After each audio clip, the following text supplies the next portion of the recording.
Functional management, ये subject आपको BCom, MCom या फिर बीबीए और एमबीए में आता है। तो चलिए शुरू करते हैं। सबसे पहले हम समझेंगे कि फंक्शनल मैनेजमेंट होता क्या है। तो यहाँ पे उसका मीनिंग दिया हुआ है और ये पूरा एक ही सेंटेंस है, बस मैंने इसको पॉइंट्स में कर दिया ताकि आपको इजीली समझ में आए।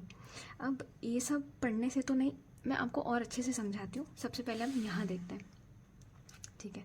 जो फंक्शनल मैनेजमेंट है उसमें जो वर्ड है फंक्शनल, वो आया है फंक्शन वर्ड से, ठीक है। और फंक्शन का क्या मतलब हुआ? फंक्शन का मतलब हुआ काम। तो एक बिजनेस में बहुत सारे काम होते हैं, ठीक है। पैसों को मैनेज करना, एम्प्लॉयज़ को मैनेज करना, ठीक है। मतलब पैसों से रिलेटेड बहुत सारे काम हो गए, है ना। और अब कंपनी में लोग काम करते हैं तो लोगों से रिलेटेड बहुत सारे काम, फिर प्रोडक्ट से रिलेटेड बहुत सारे काम हो गए, ठीक है। अब ताकि कन्फ्यूजन ना हो, ताकि कोई प्रॉब्लम ना आए, तो हम सारे फंक्शंस को क्या करते हैं, एक ही मतलब ग्रुप कर देते हैं, है ना। एक डिपार्टमेंट के अंदर ग्रुप कर देते हैं। जैसे मैनेजिंग मनी, मनी से रिलेटेड जितना काम है, बजट को हैंडल करना, अकाउंटिंग करना, उसकी रिपोर्टिंग करना, उसे हम एक डिपार्टमेंट में ले लेते हैं, जैसे हम कहते हैं फाइनेंस डिपार्टमेंट। फिर ह्यूमन रिसोर्स डिपार्टमेंट, जिसमें हम रिक्रूटमेंट, ट्रेनिंग, प्रमोशन, सारी चीज़ें जो लोगों से, एम्प्लॉय से रिलेटेड है, उसको उन सबको ले लेते हैं।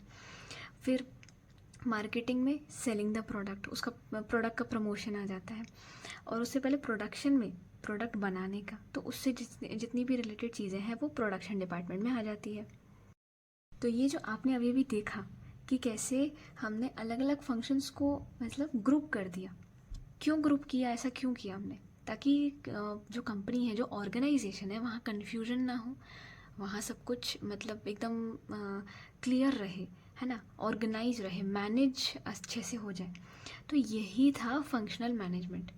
अब ऊपर चलते हैं, वापस से देखते हैं meaning. It is a method, functional management is a method of organising and managing a business. क्या है? मेथड है बिजनेस को ऑर्गेनाइज करने का और मैनेज करने का। कैसे होगा ऑर्गेनाइज और manage? Bye grouping similar functions या एक्टिविटीज़, जो एक जैसे एक्टिविटीज़ या फंक्शंस है ना, उनको एक में ग्रुप कर लिया। इनटू स्पेशलाइज्ड डिपार्टमेंट्स, ग्रुप करके उनको कहा एक स्पेशलाइज डिपार्टमेंट में रख दिया। Each headed by a manager with expertise in that area, ठीक है। जो फाइनेंस मैनेजमेंट में जो लोग भी होंगे ना, वो भी, उनको भी फाइनेंस का काम आता होगा। और जो सबसे ज़्यादा मतलब एक्सपर्ट होगा वो मैनेजर होगा, वो हेड करेगा उस डिपार्टमेंट को। तो यही चीज़ थी। It is a method of organising and managing a business by grouping similar functions या activities into specialised departments, each headed by a manager with expertise in that area. अब देखो, ये जो सब्जेक्ट है ना फंक्शनल मैनेजमेंट, तो इसका जब आप सिलेबस देखोगे ना, तो कई बार उसमें ये नहीं दिया है कि फंक्शनल मैनेजमेंट का मीनिंग, इंट्रोडक्शन, फीचर्स, इंपॉर्टेंस, ये सब नहीं दिए। डायरेक्ट ना ये जो हमने यहाँ फंक्शंस पढ़े हैं ना, फाइनेंस, ह्यूमन रिसोर्स, ये सब दिए हुए हैं। जैसे आपका यूनिट 1 होगा फाइनेंशियल मैनेजमेंट, मान लो, जैसे यूनिट 2 होगा एचआर या पर्सनल मैनेजमेंट में, तो वही आ जाता है। या फिर होगा मार्केटिंग डिपार्टमेंट, वो यही है असल में, वो यही सारी चीज़ें। और हो सकता है जैसे आपने फाइनेंशियल मैनेजमेंट पहले से भी पढ़ा है, तो वही सारी चीज़ें अपने एचआर, ह्यूमन रिसोर्स मैनेजमेंट हमने पढ़ा है, तो वो वही सारी चीज़ें आ जाएंगी। तो उसका एक एक यूनिट बना दिया है। तो यही था फंक्शनल मैनेजमेंट का ओवरव्यू। अब आप चाहो तो नेक्स्ट वीडियो पे जा सकते हो, अगर आपको डायरेक्टली यूनिट 1 से शुरू करना है, या तो फिर वीडियो कंटिन्यू कर सकते हो कि थोड़ा सा और फंक्शनल मैनेजमेंट को समझते हैं। और हाँ, आप कमेंट में बता सकते हो कि आपके सिलेबस में कौन कौन से यूनिट्स हैं। तो नेक्स्ट हम थोड़ा सा और समझते हैं फंक्शनल मैनेजमेंट के बारे में। तो यहाँ ध्यान दीजिए, it's about learning how to manage different business areas together as a system. ये जो हमें अलग अलग बताया जा रहा है, स्पेशलाइजेशंस है अलग अलग, मतलब हमने ग्रुप कर दिया है। तो ये क्या है कि हम पूरे बिजनेस को एज अ होल समझने की कोशिश कर रहे हैं, एज अ होल मिला जुला के। ऐसे तो हमने सेपरेटली भी पढ़ा हुआ है फाइनेंस के बारे में, मार्केटिंग में, लेकिन मिल करके कैसा क्या है, ठीक है। It focuses on specialisation, smooth work flow, coordination between departments. ये कुछ कीवर्ड्स हैं, अगर बाई चांस आपको आ जाए तो, ठीक है। नेक्स्ट है कि who is a functional manager. Functional manager कौन हुआ?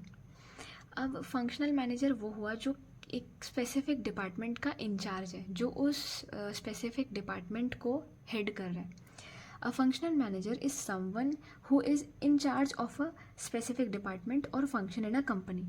ठीक है, अब यहाँ पे एक कन्फ्यूजन, मतलब अगर बाई चांस आपको हो तो, functional manager they don't manage the whole company, वो पूरी कंपनी को मैनेज नहीं करते, क्योंकि वो तो फिर जनरल मैनेजर हो गया। They manage just one function, बस एक ही फंक्शन मैनेज करते हैं फंक्शनल मैनेजर, जैसे मार्केटिंग, फाइनेंस, ह्यूमन रिसोर्स या आईटी। अब जैसे मार्केटिंग का एक फंक्शनल मैनेजर हो गया, फाइनेंस का दूसरा अलग फंक्शनल मैनेजर, आईटी मतलब आईटी का अलग, ह्यूमन रिसोर्स का अलग, तो ऐसा। लेकिन एक नहीं होता, वो तो फिर जनरल मैनेजर हो जाएगा। तो ये हो गया फंक्शनल मैनेजर। तो ये पूरा हो गया फंक्शनल मैनेजमेंट का पूरा ओवरव्यू, ये थोड़ा बहुत समझने के लिए। अब नेक्स्ट वीडियो में हम यूनिट 1 से शुरू करेंगे।